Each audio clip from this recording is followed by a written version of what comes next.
ત્યારે કચ્છની ઘટના સામે આવી છે કે જેમાં ખારા ઘોડાની અંદર ખાનગી કંપનીને જગ્યા આપવાની સામે રોષ વ્યક્ત કરાયો છે। ખારા ઘોડા કચ્છના નારાયણ રણમાં કંપનીને જગ્યા આપતા સ્થાનિકોએ રોષ અહીંયા ઉદ્ભવ્યો હતો। ત્યારે હિન્દુસ્તાન સોલ્ટ લિમિટેડ દ્વારા ખાનગી કંપનીને ભાડે જમીન આપવામાં આવી હોવાની વાત, ત્યારે અંદાજે 5000 એકર જગ્યા ફાળવવામાં આવતા રોષ જોવા મળ્યો હતો। રણમાં માટીની પાળ કરતા સ્થાનિક અગરિયાઓને નુકસાન થઈ રહ્યું છે, જેને લઈને અહીંયા રોષ વ્યક્ત કરાયો હતો। 400 થી વધુ અગરિયા પરિવારની આજીવિકા પર માઠી અસર પડશે। અહીંયા ખાનગી કંપનીને જમીન આપવાનો લઈને આ વિવાદ સર્જાયો હતો।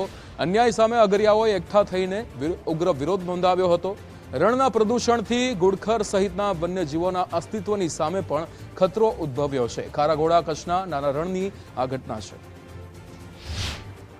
અંદાજે 23,000 એકર જમીન છે, એમાંથી એ જમીન રહી અને ગામમાં પણ હિન્દુસ્તાન સોલ્ટનું જમીન છે।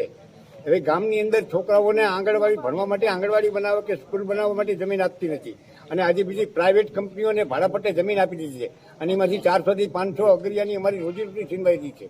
આજે અમારા અગરિયા ત્યાં બેકાર બની ગયા છે અને આજ મોટા મોટા પારે નાખી દે, અમારી તો રોજીરોટી છીનવાઈ જાય, પણ પાછળ જે કચ્છના નાના રણની અંદર જે અગરિયા મીઠું પકવી ગયા છે, 15,000 પરિવારનો પણ મીઠું અહીં ખારા ઘોડા સ્ટોરેજ કરવાનું એ પણ ના આવી શકે અને ઓટોમેટિક બધા રસ્તા બંધ થઈ જાય।